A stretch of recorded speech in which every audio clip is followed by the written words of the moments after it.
Hello friends, पिछले video में हमने निफ्टी के 30 मिनट चार्ट में देखा था। यहाँ से जो डिक्लाइन है ये एक थ्री वेव डिक्लाइन है और ये बाउंस जो है वो अब तक थ्री वेव बाउंस था। हमने डिस्कस किया था कि ये सी और थ्री का रिट्रेसमेंट जो है 38%, उसको अगर ये ब्रेक करता है तो फिर से यहाँ से ये नेगेटिव बन सकता है और इस रेंज में ये एक एबीसी डिक्लाइन कर सकता है। ये हमने अभी कल के वीडियो में ही डिस्कस किया था। ये downside break even point था निफ्टी के लिए। निफ्टी ओपनिंग के बाद पॉजिटिव होने की कोशिश कर रहा था 38% के लेवल से, लेकिन वहां से फिर से हमें एक शार्प डिक्लाइन देखने को मिला और पहला 15 मिनट कैंडल ही इसके नीचे क्लोज हुआ और उसके बाद यहाँ पे थोड़ा टाइम कंसोलिडेट करने के बाद यहाँ से हमें एक डिक्लाइन देखने को मिला, जो कि पूरा दिन छोटे छोटे रिट्रेसमेंट के साथ कंटिन्यू रहा। अभी अगर हम निफ्टी का 2 आवर चार्ट देखें तो 2 आवर चार्ट में ये 1 और 2 कंप्लीट हो चुके हैं। वेव 3 की अगर हम बात करें तो वो भी यहाँ पे अब हमें कंप्लीट लग रहा है और उसका रिट्रेसमेंट जो है 23 और 38% की रेंज में एक बार आने के बाद ये बाउंस कर चुका है। ये बाउंस थ्री वेव बाउंस था। यहाँ तक हमने इसका प्रोजेक्शन भी निकाल दिया था, राइट। लेकिन ये 38% रिट्रेसमेंट को ब्रेक करने के बाद यहाँ से हमें एक शार्प डिक्लाइन देखने को मिला है। इसका मतलब ये कि यहाँ पे 4 हो सकता है कि अभी कंप्लीट नहीं हुआ है और अभी भी ये इस रेंज में डिक्लाइन दे सकता है और इस रेंज में वेव 4 जो है वो कंप्लीट कर सकता है। वहां पे भी अगर इस 38% को भी ये ब्रेक कर देता है तो फिर हम यहाँ पे 3 को नहीं मानेंगे, बल्कि ये पूरे इंपल्स को यहीं पे कंप्लीट मान लेंगे, राइट। अगर इसको ब्रेक करता है तो। लेकिन अगर इस रेंज में एक एबीसी डिक्लाइन करता है तो यहाँ से फिर से हमें फिफ्थ का बाउंस देखने को मिल सकता है। वो तो आने वाले टाइम की बात है। अभी के लिए हम यहाँ से जो डिक्लाइन है उस पर फोकस करते हैं स्मॉलर टाइम फ्रेम में। यहाँ पे अगर हम देखें तो ये एबीसी डिक्लाइन, फिर ये एबीसी बाउंस, तो उसी तरीके से ये यहाँ से एक एबीसी डिक्लाइन हम एक्सपेक्ट कर सकते हैं।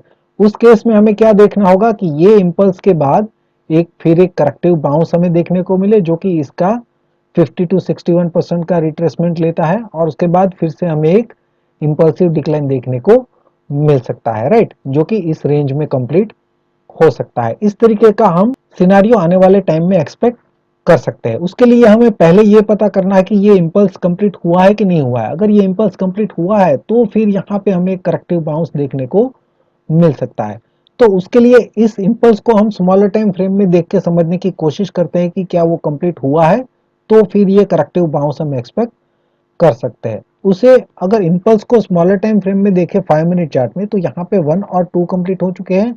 वेव 3 की अगर हम बात करें तो यहाँ पे 1 2 3 4 और 5, यहाँ पे हमें 3 कंप्लीट लग रहा है और इस वेव 3 का रिट्रेसमेंट निकालते हैं तो 23 और 38% की रेंज आ रही है 18,459 से लेके 18,504। इस रेंज में अगर ये करेक्टिव बाउंस देता है तो फिर यहाँ से फिर से फिफ्थ का डिक्लाइन हमें देखने को मिल सकता है। लेकिन ये 38% के ऊपर अगर ट्रेड करता है तो फिर यहाँ पे ये इंपल्स कंप्लीट हो चुका है और फिर इस पूरे डिक्लाइन का हमें 23 टू 61% का रिट्रेसमेंट निकालना होगा, जिस रेंज में ये वेव बी का बाउंस दे सकता है, राइट। फिर उसके बाद जो है डिक्लाइन कंटिन्यू कर सकता है। वो डिक्लाइन बाद की बात है। अभी के लिए ये इमीडिएट रेजिस्टेंस रेंज है और इसके ऊपर ट्रेड करता है तो इस इंपल्स को हम पूरा मान लेंगे और इस पूरे इंपल्स का 23 टू 61% की रेंज में कंसोलिडेशन एक्सपेक्ट कर सकते हैं, राइट। बैंक निफ्टी की अगर हम बात करें तो पिछले वीडियो में 30 मिनट चार्ट में हमने यहां से रिट्रेसमेंट निकाला था 23 टू 38%, जो कि इमीडिएट सपोर्ट रेंज था बैंक निफ्टी के लिए। 38% के नीचे अगर ट्रेड करता है तो नेगेटिव हो सकता है, लेकिन कितना नेगेटिव होगा ये हमें श्योरिटी नहीं थी, क्योंकि हम इस पैटर्न में क्लियर नहीं थे कि ये वेव 5 की पैटर्न जो है यहाँ पे कंप्लीट हो चुके हैं या अभी भी ये बाउंस कर सकता है, राइट। फिर भी हमने बात की थी कि यहाँ से जो बाउंस है उसका रिट्रेसमेंट आप निकाल सकते हैं 38% तक ये आ सकता है, लेकिन उसको भी इसने ब्रेक कर दिया।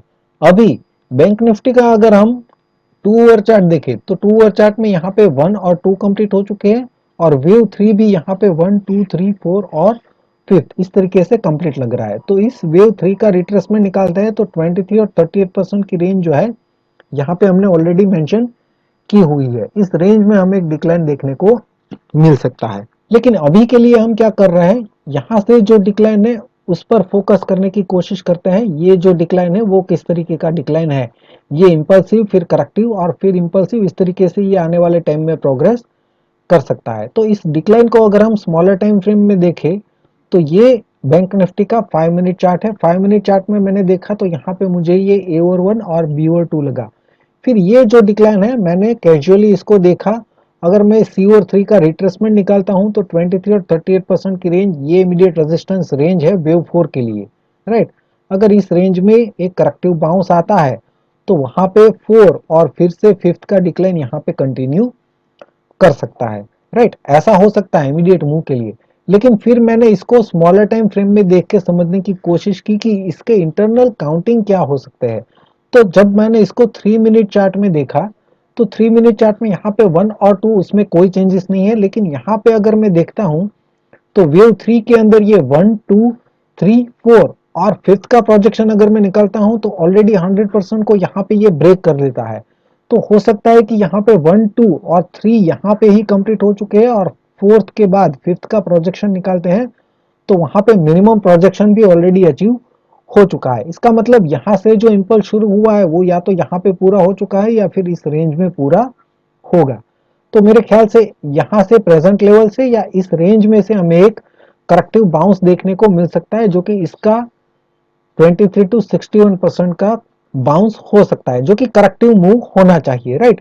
यहाँ पे बैंक निफ्टी में ये हमें इम्पल्स यहाँ पे कंप्लीट लग रहा है, तो हो सकता है कि निफ्टी में भी इम्पल्स कंप्लीट हो चुका है और दोनों में एक साथ यहाँ पे हमें एक कंसोलिडेशन देखने को मिल सकता है 23 टू 61% की रेंज में, ऐसा भी पॉसिबल बन सकता है, राइट। जो आने वाले सेशंस में क्लियर हो जाएगा। निफ्टी और बैंक निफ्टी में आज के वीडियो में बस इतना ही।